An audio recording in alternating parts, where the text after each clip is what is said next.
Shalom frères et sœurs en Christ et bienvenue dans la TIVO de ce lundi 27 novembre 2023. La TIVO est écrite par le pasteur Chris Oyakhilome et la lecture nous est offerte par les vérités de l'Évangile. Le thème d'aujourd'hui est « Utilise le miroir de Dieu ». Le principe du miroir de la parole de Dieu.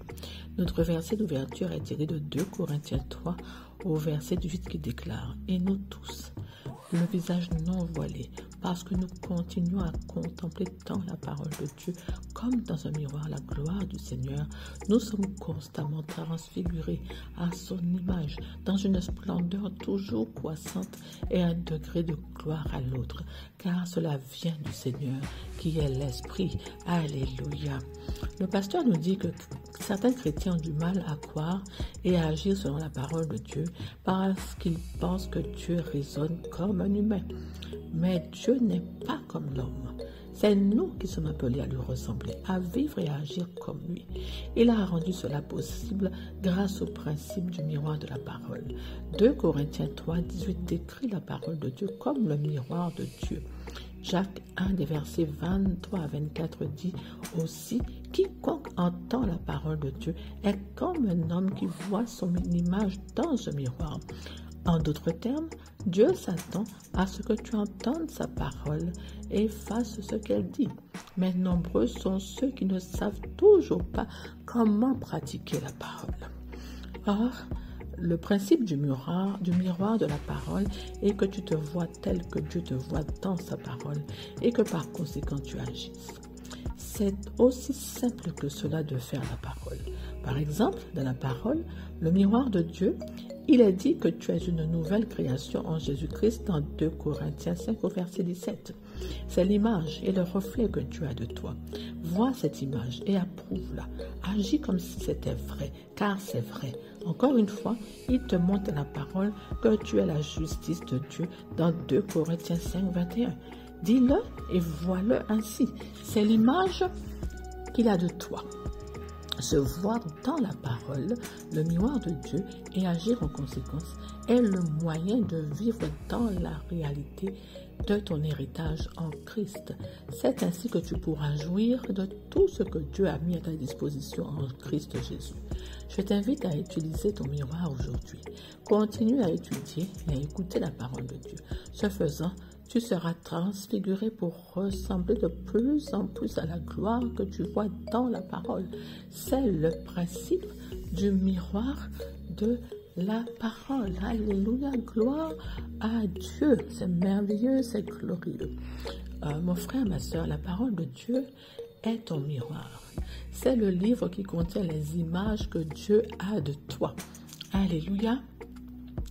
Mon frère, ma soeur, si tu regardes constamment la gloire de Dieu dans sa parole, eh bien tu seras transformé, transfiguré en ce que tu contemples, en la même image glorieuse. Amen.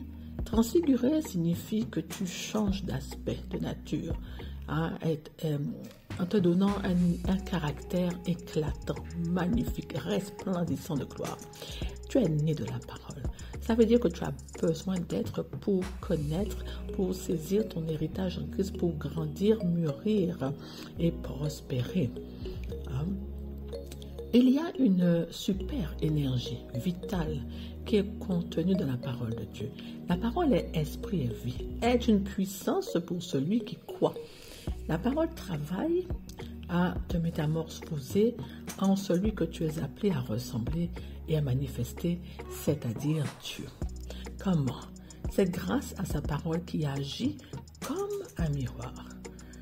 Le pasteur dit que c'est un principe, c'est-à-dire qu'elle est à l'origine, la cause principale de ta transformation.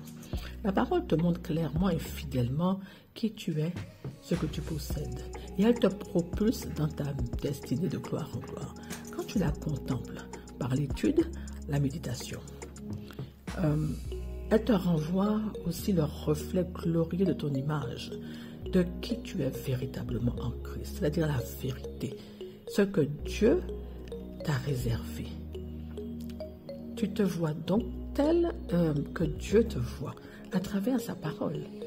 Et quand tu acceptes cette parole, et que tu la déclares sur ta vie, tu agis, tu pratiques cette parole naturellement et tu deviens cette parole. La parole miroir de Dieu, par exemple, dit que tu es en excellente santé, que tu es guéri de toute maladie. C'est comme ça que Dieu te voit, en parfaite santé. Alors médite sur cette parole et vois-toi dans cette parole, accepte-la, déclare-la sur ta vie jour et nuit. Vis-la totalement, pleinement et agis en conséquence, c'est-à-dire par la foi, témoigne de ta bonne santé. Répète, je suis en bonne santé. J'ai la même santé que Dieu, la santé divine. Je n'ai aucune maladie, aucune infirmité, aucune anomalie en moi, parce que c'est l'image que Dieu a de toi. Dieu n'est pas humain, il est esprit. Donc, il ne te voit pas avec des yeux humains. Il ne voit pas ta vie humaine. Par conséquent, c'est ta responsabilité, mon frère, ma soeur, de t'exposer tous les jours à sa parole, à sa vision, à l'image qu'il a de toi, afin d'être transformé et métamorphosé en esprit en ce qu'il dit de toi. Et tout cela par l'action de ton esprit qui habite en toi désormais, depuis que tu as donné ta vie à Christ. Dieu dit que tu es une merveilleuse créature, c'est vrai. Ce que Dieu dit, c'est la vérité, c'est ta réalité. Alors il faut que tu la vives. C'est ce que tu es. Alors accepte-le, médite et déclare cette vérité jusqu'à la manifester pleinement, cette parole. C'est ta vie. Tu es ce que Dieu dit que tu es. Tu possèdes ce que Dieu dit que tu possèdes et tu es où Dieu dit que tu es. Quand tu contemples la gloire de sa parole, tu te vois dans cette parole-là. C'est toi que tu vois. C'est toi véritablement, en vérité. D'accord? Pas la vision des hommes, la vision erronée, la vision inférieure des hommes. Voilà comment tu entres dans ton héritage. Que tu possèdes ton héritage et que tu en jouis. Car en Jésus-Christ, Dieu a tout rendu possible, disponible pour toi. Alors décide ou continue à écouter, à étudier, à méditer, à accepter, à te remplir constamment et à déclarer la parole de Dieu sur ta vie. Contemple-la, adore-la et elle te transfigurera. Elle produira des résultats glorieux dans ta vie, mon frère, ma soeur. C'est vraiment assuré, c'est certain.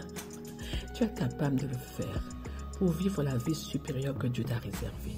La vie divine, la vie surnaturelle au-dessus de la vie, au-dessus de tout, au-dessus de cette vie ordinaire qu'est la vie humaine. La vie pleine d'avantages, la vie de repos en Jésus-Christ. Vraiment, tu vas vivre la vie victorieuse, de réussite, de succès, de domination assurée. La vie où tu manifestes ta pleine nature en Jésus-Christ. Alléluia, c'est glorieux, mon frère, ma soeur. Maintenant, je vais t'inviter à répéter après moi cette prière. Cher Père, je te remercie parce que ta parole est ma vie. Il est donc naturel pour moi de vivre dans et par la parole. Aujourd'hui, ta parole agit puissamment et produit des résultats en moi. Parce que je suis habilitée à faire ce qu'elle dit au nom de Jésus. Amen. Voilà, aujourd'hui, mon frère, ma soeur, expose-toi à la parole, étudie-la, déclare-la selon tes circonstances, déclare-la, accepte-la, remplis-toi d'elle, enracine-la en toi, vraiment contemple-la et tu seras transformé de gloire en gloire, transfiguré. Amen, je te souhaite une bonne journée, sois béni et à la prochaine à demain pour une prochaine diva. Merci.